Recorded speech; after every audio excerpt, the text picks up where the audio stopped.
It's the end of the week. That means Friday, and we have a very special episode today of what? The first of many, because today we have melee, DPS, and Mythic Plus, and you might have noticed that we kind of broke melee and range apart just to be able to talk a little bit more, because doing the research for both melee and range, there's a very clear difference between how the specs perform. Overall, if we're just gonna take one metric, because we can take all sorts of metrics, let's take around damage.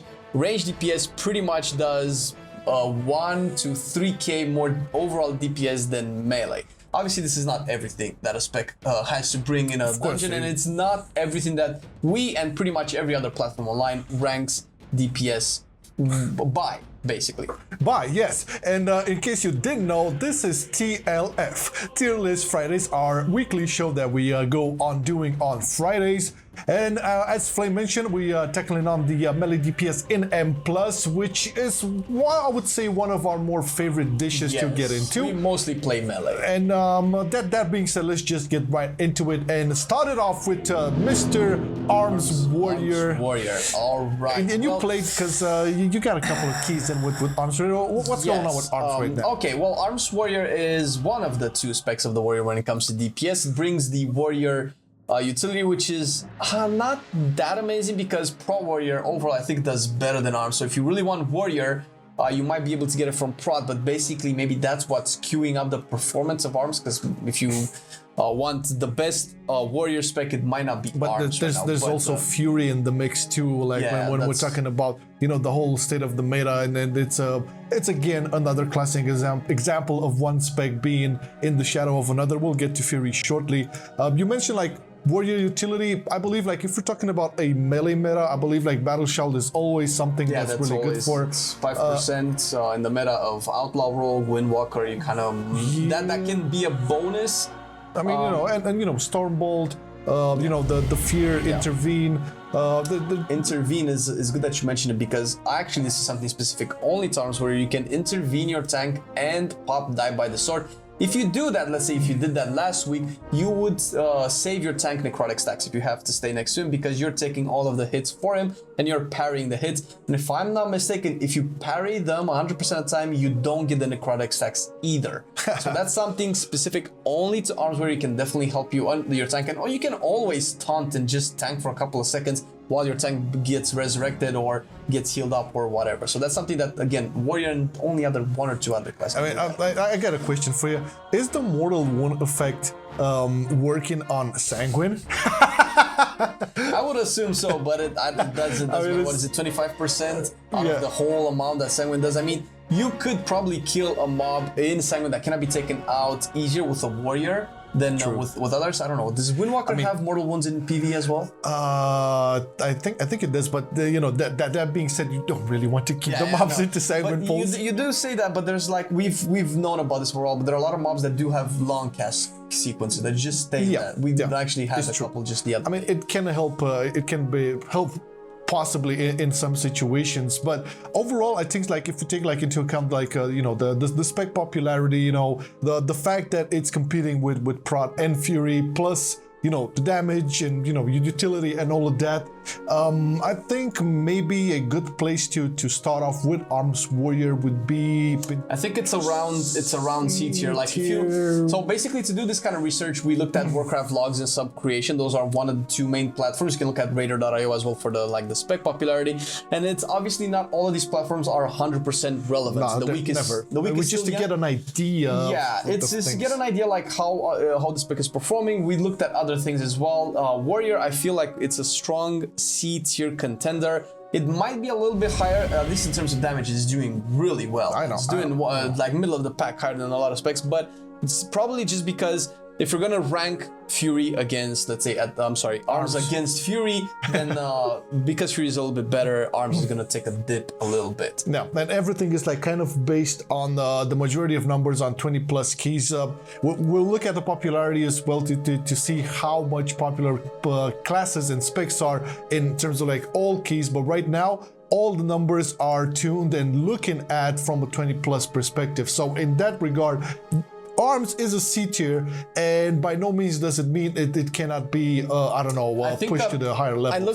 We looked at some of the damage you might be able to see on the screen right now. We kind of ranked the classes based on pure damage performance, pure damage output in Mist of Tinner Scythe. We looked at Mist of Tinner Scythe. Obviously, it's not applicable to all the dungeons, but Mist of Tinner Scythe kind of more aligns with how regular people do keys, one pack at a time, with a little bit of downtime because you have to solve the little puzzle. You can pull big once or twice, maybe at the end. So that's kind of how most pugs play these days, as opposed to, let's say, you do Necrotic Wake and you get like the Anima and the Spears and all that. That can kind of skew results a little bit. Arms is doing competitive damage with Red, Enhancement, Havoc, Demon Hunter, so it's Assassination as well. After buffs, it's doing decent damage. You're not gonna have a problem with almost any of the specs in terms of damage. That's what it is. So I think it's a fair place onto the C tier. And now let's move along to one of the specs that have become my favorite recently. Oh, really? Assassination Rogue. And I still believe that people are still sleeping on this spec, to be honest, because it's clear. If you look at the popularity right now, Assassination is still a little bit lower than Sub, although I think it might be doing a little bit better than Sub. It doesn't damage at the It's a lot of this is based on community perception, and we don't have like the data because not a lot of people play it. But let me tell you, the people that I have watched play and test out in high keys Assassination, they're doing tremendously. I mean, it's kind of comparable to Outlaw, although Outlaw has pure AoE on-demand damage. The thing with Assassination right now is after the buffs, all right, you have obviously the flagellation buff.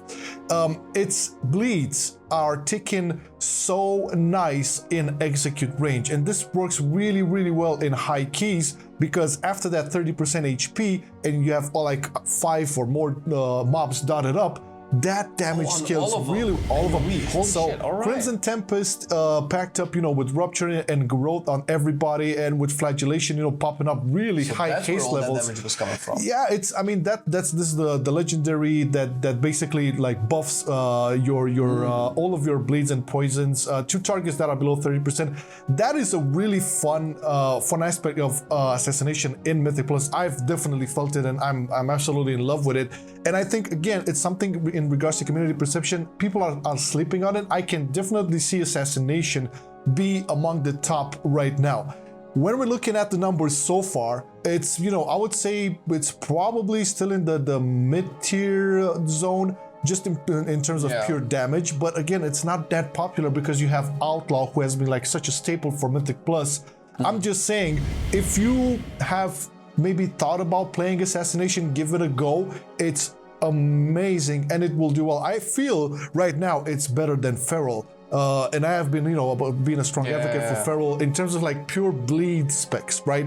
So Assassination, I can see it doing pretty well in like compared to like, Unholy DK, classes that have a lot of like dots and damage that's taken. Where do you think we could? I would put it somewhere in between B or C tier. My personal. Okay, so I think it might be it might actually be a B tier, but we just don't have the data for it because there's a clear difference, a little bit of a difference between Assassination and Arms, I believe. And after the buffs, I can clearly see some big Assassination numbers.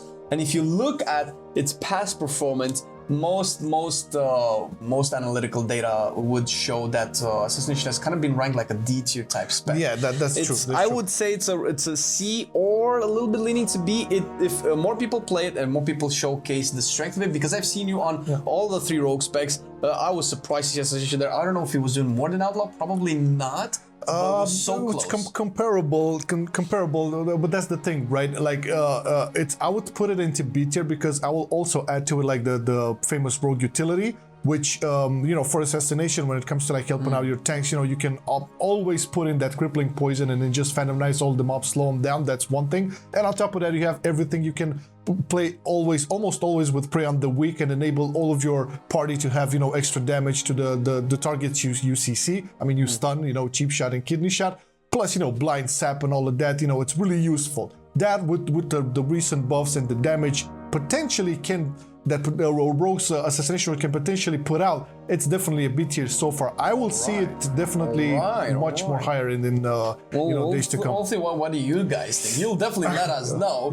But we do have to move on to enhancement. Your favorite. I was actually surprised to see enhancement perform the way it does. It's actually performing way better than I thought it does. It's really good. Although there is one thing to note with enhancement is that one of the top enhancement shamans, I think he's El Broil Blow. I'm sorry if I'm mispronouncing the name, but he kind of holds the top 5 spots in all of the rankings. Not a lot of people play enhancement, and there's a couple that are really good and are kind of getting all of the logs. In terms of damage, enhancement is right there with assassination and arms. Obviously, it has the shaman utility, and now with the rise of elemental, it might see a dip in popularity. I'm pretty sure it will. As the shaman spec, it's. I mean, if you really put enhancement side by side with elemental, and restoration is probably the least popular. It's definitely the least popular spec of 100%. The shaman spec. Also, arguably the least performing out of the 3. So it's really hard to classify enhancement. It does have a nice damage profile. That's one thing that has going for it, because it has a 1 minute damage profile with Doom Winds. You have dogs every 2 minutes, and you have ascendants every 3 minutes. That can offer you some variety when it comes to dungeons and what kind of packs you do and what kind of dungeons you do. You kind of have a cooldown for most situations. You're not gonna explode on one pack like, I don't know, you would do with Frost Decay, Frost Props, Breath. Or if Unholy pops Army, you won't be able to do that, or Mages with Combustion. You won't be able to do that much damage on one pack. On demand, But overall, over the course of the dungeon, it's consistent, it's reliable, it's very easy to pull off. The only downside is that you're just a melee. That's all there is to it. No, and then you mentioned the Shaman utility. Obviously, you have the Bloodlust. You have Wind Fury. You have the off heals, plus the interrupt. The short cooldown interrupt, which is really good. Also helpful with the Earth Elemental for the tanks. So I would put it into B tier. I'm actually personally more optimistic about Assassination than Enhancement right now. Enhancement just has a steady basic kit, but I feel like it also will need a little bit of buffs. It might climb higher if the devs would address enhancement like they did Elemental. That's the thing. Another classic example of being in the shadow of another spec. Yeah. So B tier for now, which is pretty good. I would say overall we won't see any D tiers in this tier list. Just judging by the pure numbers. Like in terms of DPS, there's no spec that can deal overall less than 5.8. I think it's like from 5 point this something actually up. Is a good segue moving into Feral, which is our next spec. By looking at one metric at least, because we can make like 100 tables of data. When we looked at Mist of Sinnersight, which is one of the best ranked dungeons in terms of performance, and one of the, like we said, the easier one to quantify, because it doesn't have the power boosts of Necrotic Wake or the big bass pulls like Halls of Atonement. Now, Feral was actually the worst in terms of damage, and even the worst of damage, I think some of the top logs showed Feral at around 5.9, 5.8k DPS overall, which is enough to clear, I don't know what it was, 22s, 23s when I was looking at the logs. But it's still pretty high key. It's definitely a difference between Feral and Windwalker. Well, it's pretty much everything. There's a difference between that and Windwalker. That's the point is a D tier would mean a DPS that would be, I would say, lower than 4k, something in that range, and none of the melee specs we're going to look at today are having that. So even a Feral, which is ranked like the lowest out of like all of the specs in terms of pure DPS, can still push out 5.8, 5.9 and clear 20 plus no problemo. And that being said, getting into Feral a little bit, this is interesting because I comparing both quote unquote bleed specs, Assassination and Feral. Feral has a lot going for it just because of the Convoke at this point. I mean, you can pop it in. It's a very potent ability even for Feral in AoE, no questions asked. It's just that since Feral has like the constant ticks of rakes and springing out primal wrath rips and maybe thrashes and stuff like that, that's constant. It's not there's nothing else to like buff them except for like snapshotting and Tiger's Fury or whatever. Whereas Assassination has the legendary where you get this execute range where if you like you're doing fine, but once you get into the execute range of all the mobs, you can see like the assassination rising up because so it's basically the damage profile that kind of separates them. So definitely. Plus, I mean, we gotta give it to Rogue. Always had a little bit more utility in terms of like a smaller group, right, in dungeons. Feral has the utility, obviously, with mass and tank and, you know, off heals and stuns and another point to make, because you might have seen the famous Feral that tanked the 14 with Guardian Affinity and the Heart of the Wild. You can push that aside, but a worst case scenario, we actually had this on stream earlier this week, where our tank died. Was it last week or this week's affixes, where the tank died and our Feral had to actually go into bear form, survive for a couple of hits. I would have to taunt the other side, so we kind of like juggled the mob and tanking every now and again in between us, and the Feral was actually keeping us alive and keeping the pack so we wouldn't wipe until the tank came back, because he released. That's not something that you can do with a lot of classes, and although it's very niche and you might not ever see this, it is something that Feral can do. It falls into a useful place nevertheless. That being said, I don't know, in weeks like Tyrannical, you can definitely see a much more higher value for Feral and Assassination, I would add, just because of the single target prowess, which is really, really good. You cannot really take away the single target, you know, damage that a Feral or Assassination can do. So that being said, we should like make Feral, I think, still at the C tier right now. Yeah, I feel that there's a clear difference between Feral and Assassination, Feral and Enhancement. As much as I love Feral, I mean, I know I played a lot of dungeons with it. You know, you cannot, if you have like a more, let's say, quote unquote potent AOE spec, you're just gonna be a little bit on the backside. But again, 20 plus keys as a Feral, no problemo whatsoever. All right, and moving on to Frost Death Knight, which we recently have a guide for it. Yes, and you can check it on our channel right here. You're already here. Let's go. Well, Frost Decay is actually a spec that we managed to dive in a little bit more recently because of the guide and because of something you might be able to see next week. Yep. Frost Decay has some interesting performance. It does a lot of damage. My Frost Decay seems better than my Unholy Decay, so that's a little bit weird. Very weird. Not by a lot, but that just goes to show that the damage profile is in single target. Frost Decay is competitive with Unholy, and probably because of that, Frost Decay as well as Feral are ranked a little bit lower this week because it's a fortified week, and you kind of really want that AoE. And in Tyrannical, you might see it do a little bit better in terms of damage. Frost has it. It's a melee. It's an immobile melee. Yeah, I know, but I've really seen, you know, some pumpy ass numbers with breath.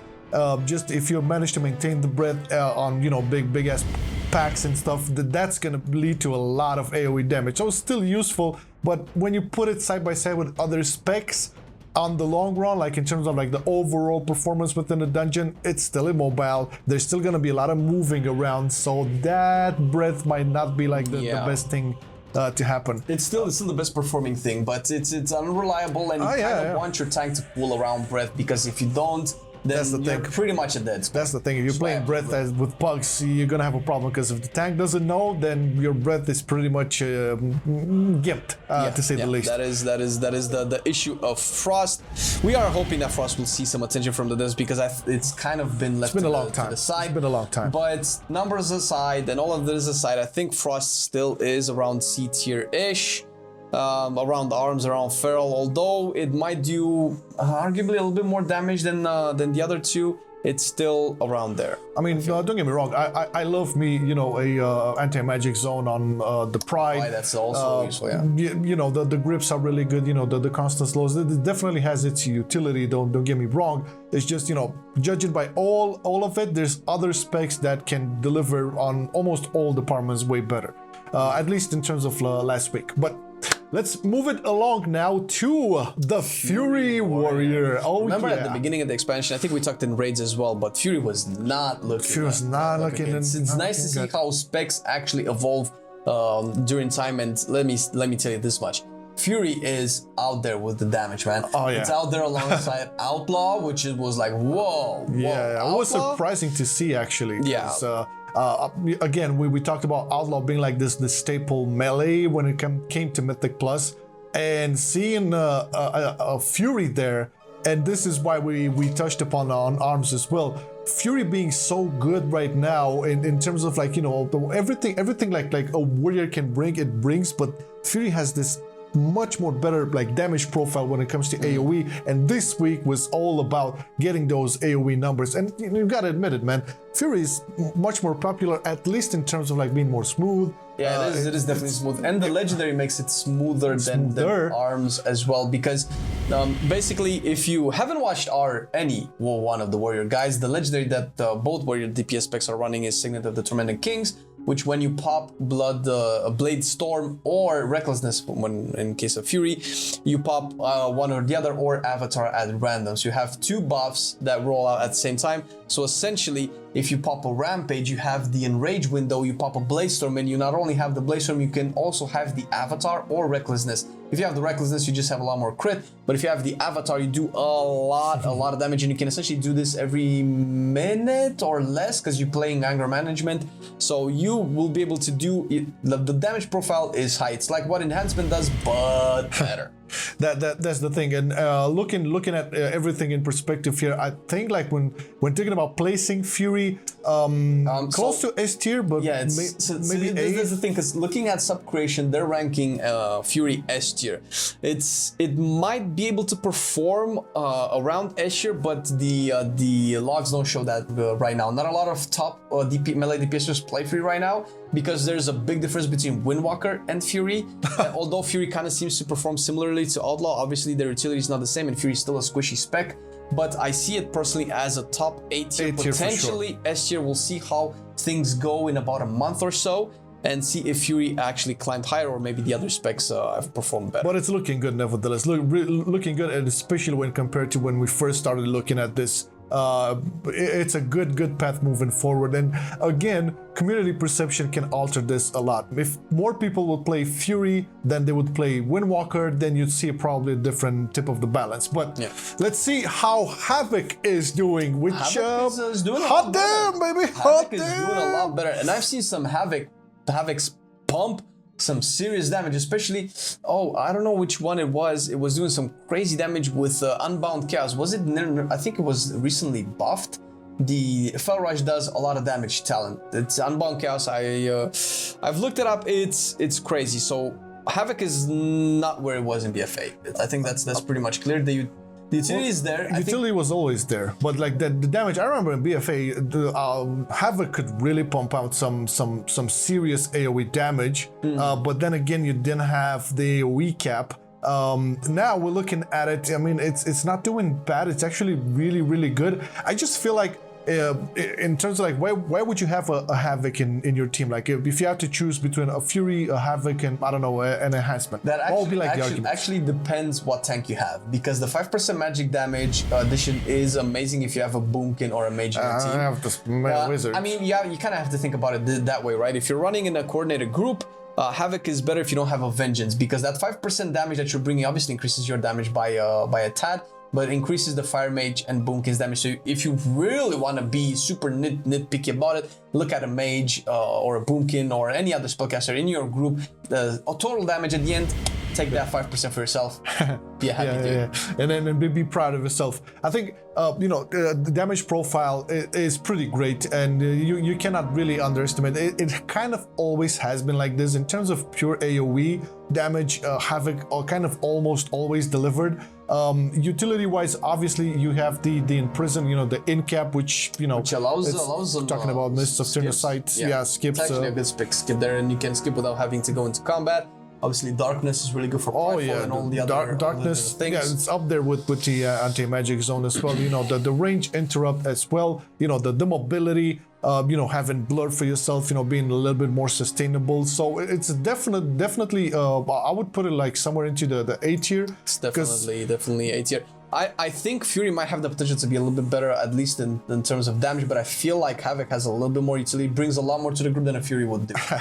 Definitely. Okay, now let's see what we have on the table. Of course, Outlaw Rogue. Outlaw Rogue. Okay, this is interesting, and I want to mention this as well when we get to the Windwalker, but Outlaw is obviously doing really well. It obviously has, the damage was pretty equal with, I mean, in the sense of, one specific spectrum, it was equal to Unholy and Fury, which was a little bit surprising. I was thinking Outlaw would do a lot more, but obviously I don't think any spec can compare with Outlaw's utility kit. Yeah, that's the Simply thing. with Gauge. Yeah, that, and not only that, but in terms of like most of the melees here, Outlaw has the fastest cooldown recuperation out of everyone. They have access to their stuff way faster than any of the specs here, and that is a huge difference in terms of like any week, but especially the AoE one. Basically, Outlaw has the Blade Flurry almost all the time up, like 95% all up, just because of how it works from Restless Blades. Add on top of that, obviously Gouge is one thing, but you have access to like Vanish and Cheap Shot and Kidney Shot like all the time, and your major cooldowns are almost always there. That being said, with the utility, for the blind and everything, like you can also go Prey on the Weak and help your team out, the same as Assassination. Outlaw has been in terms of like community perception, because you can see at the popularity, right? You look at that the Rogue spec, it's high up there. It's one of the most popular specs on keys over 20, I think. That's what I'm saying. So it's also really strongly about community perception. A lot of people still play it because it has this capacity to always access big major cooldowns, and AoE and cleave is one of Outlaw's strongest points. I think a big difference between Outlaw now and how it was in BFA is that now Outlaw can really dish out some single target too. So you can also have it work really good on Tyrannical. That's good in Tyrannical, yeah. That's the thing. That Outlaw, I think it's a clear contender for S tier. I'll put it S tier for sure. Outlaw is one of the top melees that clear the highest keys, way above every other melee spec. Again, if you put all the rogue specs side by side, Outlaw has a little bit more than the other two. Yep. So that's why the best rogues will probably play Outlaw over Assassination and Sub. Yeah, but I'm just saying they're sleeping on Assassination. Just mark my words. All right, let's check out the most popular out of all keys, which was surprising. Yeah. Red Paladin. Red Paladin is the most popular melee spec out of all. If you look at a general sense on deck, all the key levels, probably because of its silly burst and how fun it is to actually play. Again, the 1 minute cooldown, 1 minute damage profile, which works well, especially if you play Kyrian Red Paladin, which you should play freaking Kyrian. There's no really other covenant to play Red with. Red is obviously bringing a lot of utility that you might not have, because Prop Paladin is one of the worst tanks right now in Mythic Plus. As we heard. Holy Paladin is a really good healer, but Holy Paladin is also a very difficult healer, so you might not see a lot of people playing Holy Paladin in your or play it properly. Yeah, there's also that. So having access to Bop, to sack, obviously, like I mentioned, crazy you off can heals. taunt and tank for your tank. You can taunt with Bop, taunt with Bubble, and you will be able to tank for your tank. Well, and also, freedom for your tank as well, and cleansing poisons is really good. I'm thinking Plagueful with a lot of roots there. Yeah, so the utility of the Red Paladin is unquestionable here, and also the damage profile is really scary. I mean, I've seen Flame pull on some big ass numbers on packs. It's ridiculous. Plus, the advantages, having it access to it on a 1 minute cooldown is something you really want, especially on the fortified weeks when you want as fast as possible that burst damage on packs. Yeah, you need that, and the priority damage is also really good. Mostly what's probably pushing Red very high is probably Final Reckoning, because it's an uncapped AoE ability. Yeah.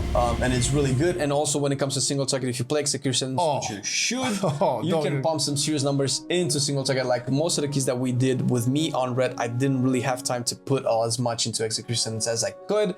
It's always a spec that you can perform well. I think it's one of the funnest melee specs you can play right now, so I see why a lot of people want to play it, and I think it goes solidly into B tier. Definitely, yeah. It's very high up there. Probably, better than Assassination and Enhancement at the moment. It takes the face, but it's on the same spectrum, definitely. I'm happy for the Red Paladins, man. In my heart, I'll always be a Red Paladin. Okay. Also in your heart. There's a lot more room in my heart. Okay, so my favorite rogue spec of all time, Subtlety Rogue, which interestingly enough, it has been a Mythic Plus meta at the beginning, and then the nerfs came really hard, especially to the legendary Mark of the Assassin, where all rogues know what that is. It's still being played. Assassination can play it. Outlaw can definitely play it with the Killing Spree build, but Sub-Rogue, we've touched on the Rogue utility. I think one plus for Sub-Rogue is because of Shadowlands. You have access to multiple stuns, and I think I always underline this, it's really important. when I played Sub Rogue and I don't know, Flame was tanking and he got into a bit of trouble, I don't know, with the products or whatever. Oh yeah, those cheap shots. Yeah, you can do cheap shots, multiple cheap shots in your, I mean, obviously you're sacrificing damage, but I think it's much more important to like sacrifice, I don't know, 6 seconds of damage by cheap shotting 4 mobs and having your tank live, than just, you know, pumping everything, having your tank die, then you die as well, and you just fuck up the kill. And you lose a minute or so. Yeah, in terms of like damage, it's up there. It's really good. Probably maybe in the category of, you know, arms and feral and frost. It's not as high as all the other specs as well. Probably because of the nerfs. The nerfs really hit some hard. That's also damage, but Rogue isn't necessarily known for its damage, and although damage is good, you don't really want a Rogue because it just can pump. If you really want to pump, you'll pick other specs. Fury. But Rogue brings itself with itself its own utility, and if you really like Sub Rogue, you should play Sub Rogue because Sub Rogue still clears pretty high keys. Oh yeah, man. I mean, it's one of the most satisfying things to play in AoE as a Sub Rogue. Like with the Mark of the Assassin legendary, you just pop out with Fan of Knives. You have everybody with Find Weakness on them, and then you just, you know, Fan of Knives and Black Powder all the time. You can get some high numbers. And again, Sub Rogue is a spec that cleared 20 plus no problemo with pretty decent DPS. So I would still keep it in the C tier right now. Probably, yeah, in the front line of everybody else so far. But that being said, I think the nerfs it received had been a little bit too harsh, because it dropped down. It used to be like almost S tier at the beginning of the expansion. Yeah, that's just sad to see, because I mean, we all know that Sub Rogue is one of the goes into the categories like, man, this spec is fun and difficult and feels so good to play. If you pull it off, it's so good. Which leads us into the next spec. Survival Hunters. Man, I have to say, there are very few melee specs as engaging and as fun to play as Survival Hunter, especially with the Wildfire Infusion talent. Which is a little bit sad, because if you take that away, then Survival becomes a little more dull. Stale. But in terms of damage, I have to say, guys, Survival is up there. It's up there with Red. It's up there with Enhancement. It does really good I've seen you on the stream, man. Hot damn. Yeah, and that was like with competing with a marksman or a yeah, it was a marksman and a Windwalker. Windwalker kind of took me easily, but I was able to pull some numbers. But you did better than the marksman, which goes to show if you play your spec right, you can always outmatch a See, the difference between, and why probably not a lot of people play Survival, is mostly because of its damage profile. First of all, the single target is a little bit lacking, as opposed to BFA where Survival was wrecking single target. Now the AoE is really good, especially with the legendary with the Wild Cluster Bomb, or whatever the name is, because I keep forgetting.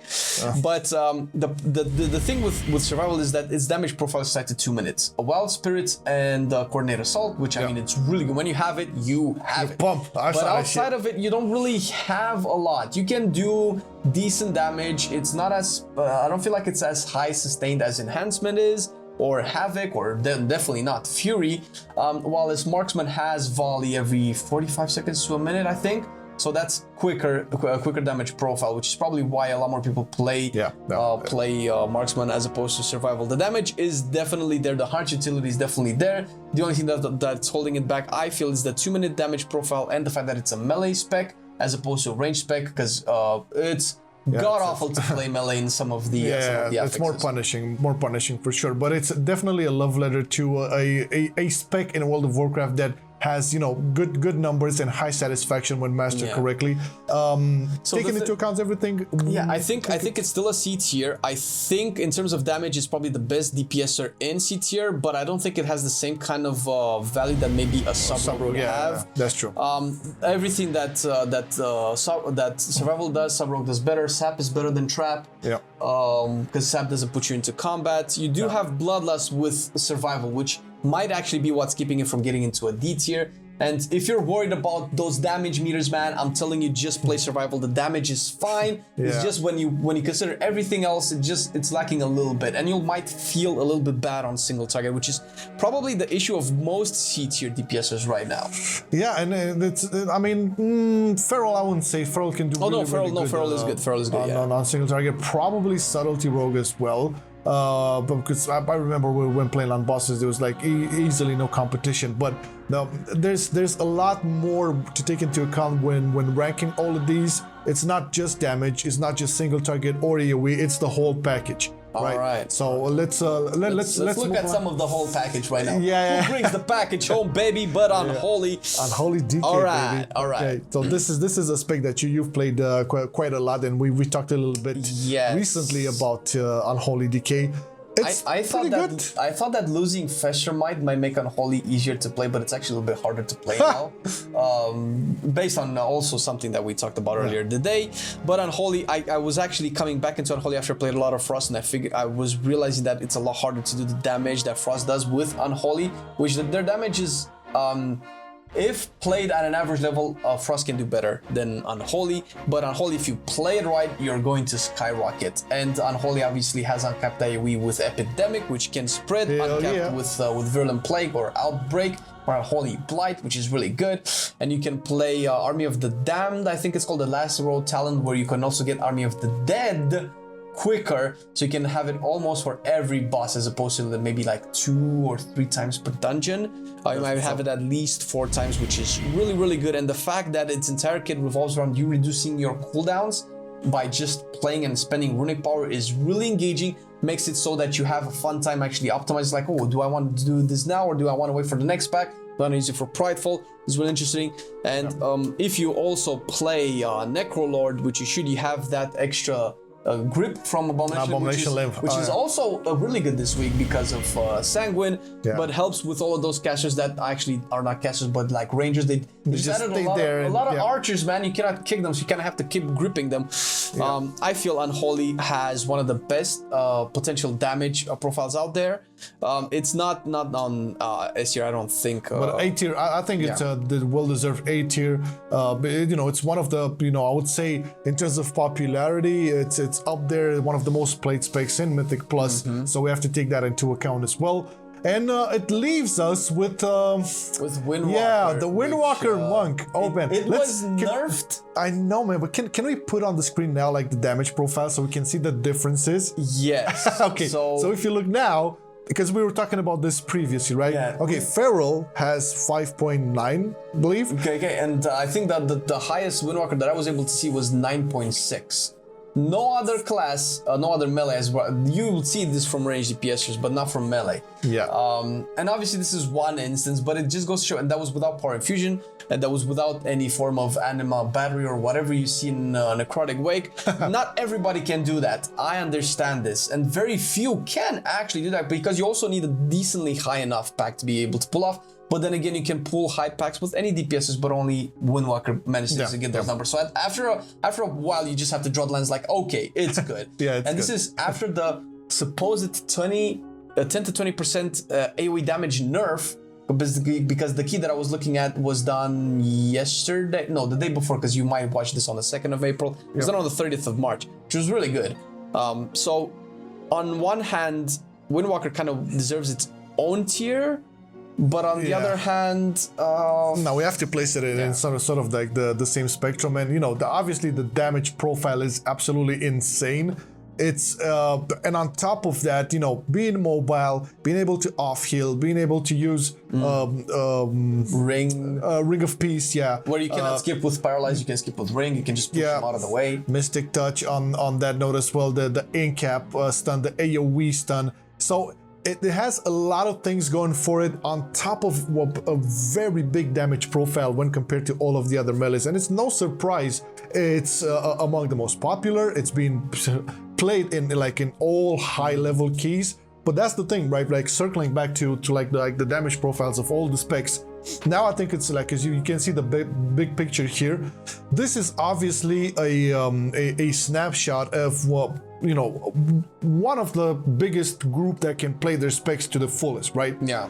And this is the thing. You can play, and this is like 20 plus keys all the time, but if you play your spec decently, and I'm talking here mostly like people who have a problem on seeing, I don't know, Arms Warrior or Frost DKs in C tier and think, oh my god, you're ranking them so low. No, that's not low. C tier is basically you being able to do a 20 plus key with no problem and being super efficient with it. If we had like tiers all the way to like F, where F is like, okay, don't play this, they would still be all the way down to C tier because all the specs can actually clear keys. There's difference in popularity and community perception. They're decently balanced. Obviously, there's a difference between Windwalker and maybe Feral Druid. There's a clear difference there, and that's something that, you know, we can sort out with balance. Hopefully, devs are looking into this as well. But all in all, invite your arms, invite your frost. I cannot and invite your ferals, man. I've hardly seen good arms warrior not be second or top DPS